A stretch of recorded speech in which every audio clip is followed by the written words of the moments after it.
Ca și cardiolog, până acum tuturor pacienților recomandam regim alimentar hipolipidic fără grăsimi și mi-am dat seama că nu este ok. Astăzi, ce avem aici? Colesterol, grăsimi saturate și o să vă arăt cât de sănătoase pot fi. Ce o să facem din acest unt? Cea mai bună grăsime pentru gătit, untul ghee, care este cunoscut în medicina tradițională ayurvedică indiană și rezistă acest unt la temperaturi de gătire de până la 250 de grade și este foarte sănătos. Grăsimea solidă, untul, untura, grăsimea de animal este mult mai bună pentru gătit decât uleiurile și mai ales uleiurile de semințe sunt foarte dăunătoare, de aceea eu astăzi vreau să vă arăt cum se face acest unt clarificat.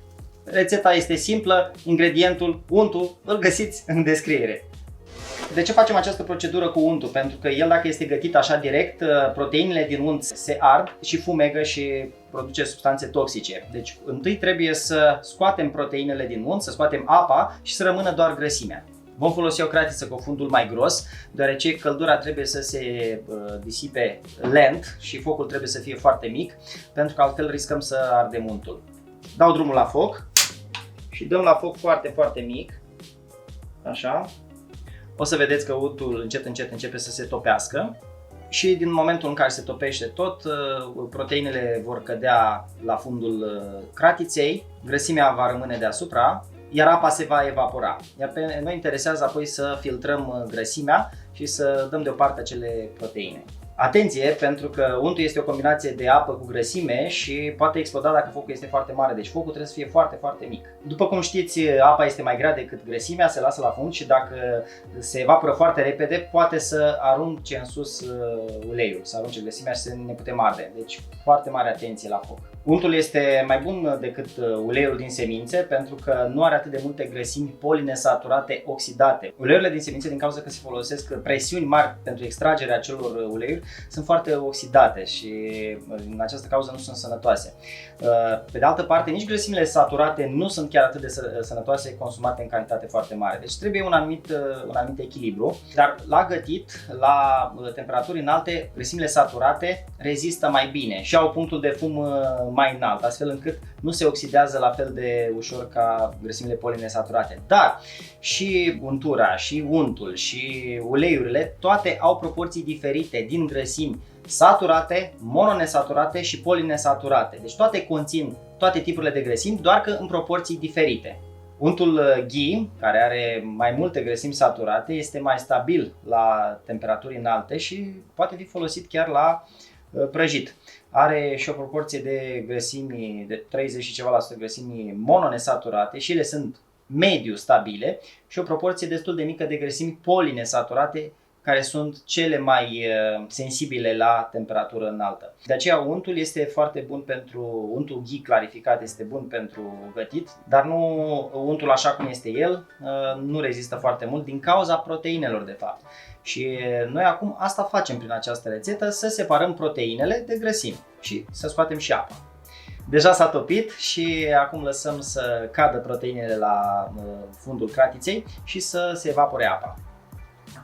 Grăsimile saturate sunt mai bune pentru gătit, iar grăsimile polinesaturate sunt mai bune crude. Deci grăsimile polinesaturate, uleiurile în speță, nu sunt foarte bune atunci când sunt oxidate, când sunt prăjite. În principiu nicio prăjeală nu este foarte sănătoasă, dar cum este delicioasă și gustoasă, trebuie să facem un compromis. Și acest unt ghee clarificat este un astfel de compromis ok, acceptabil. Se adună deasupra această spumă, care e o combinație de apă cu proteine și ușor, ușor se clarifică și se va limpezi grăsimea și atunci ne dăm seama că este gata, dar mai durează puțin. Se poate vedea așa pe marginea cratiței cum începe să se aleagă grăsimea, vedeți? Ușor, ușor, da? Deci n-ar trebui să mai dureze mult și suntem gata cu el. După cum știți, deviza mea, nimic nu este bun sau rău în sine și recomand moderație și echilibru, pentru că lumea științifică nu s-a hotărât care grăsimi sunt sănătoase și care sunt nesănătoase. Probabil adevărul este întotdeauna la mijloc, de aceea vă recomand să consumați și grăsimi saturate, și mononesaturate, și polinesaturate, adică și uleiuri, de fructe, în special de măsline, de avocado, de cocos și mai puțin uleiurile de semințe de floarea soarelui, spre exemplu, mai ales cele intens procesate, deoarece sunt foarte oxidate. Atunci când uleiurile sunt extrase din semințe, e nevoie de presiuni foarte mari, de procese chimice, eventual de solvenți chimici, și asta le face oarecum nesănătoase. Dar măslinele, avocado, care sunt fructe, pot elibera mai ușor aceste grăsimi. Dar neștiind până la urmă care este adevărul, pentru că nimeni nu s-a hotărât definitiv, cea mai bună soluție este moderația. Să folosim și unt ghee, unt clarificat, și ulei de măsline, și ulei de alte tipuri, dar eventual presat la rece. Au trecut cam 15 minute. Îi luăm acum temperatura și vedem că a trecut de 105 grade, deci apa s-a eliminat. Și dacă brut aceste bule, deja înseamnă că este aproape gata. Am să-l mai las în jur de 5-6 minute, să nu se ardă prea tare proteinele. Avem nevoie ca ele să se lase la fund și să le eliminăm ușor. 5 minutes later. Am ajuns în punctul în care proteinele s-au separat de grăsimi și îl las să se limpezească câteva minute.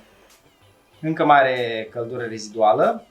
Lăsăm așa să se așeze, să se limpezească și apoi o să-l strecurăm și îl punem într-un borcan. După cum puteți vedea, untul s-a limpezit. Acum nu rămâne decât să-l pun în borcan și să-l strecur așa frumos. După cum puteți vedea, în cratiță au rămas proteinele, iar în borcan doar grăsimea pură. Priviți aici ce limpede e și ce bine arată și ce bun va fi la gătit. Acesta este un unt clarificat simplu, dar el poate fi aromatizat cu busuioc, cu usturoi, cu ierburi aromatice și are un gust de nucă. Dacă îl doriți mai intens, poate fi lăsat mai mult până se caramelizează proteinele, căpătând astfel o culoare mult mai închisă, mai brună. Aceasta este rețeta simplă de unt clarificat. El poate fi depozitat în cămară la temperatura normală, poate fi folosit timp îndelungat și utilizat cum vă voi arăta în alte rețete. Eu sunt Cezar, un cardiolog nonconformist, pasionat de nutriție, sport și psihologie și mai nou de bucătărie. Pa, pa și toate cele bune! Da, mamă ce bine arată! Ia uite-l!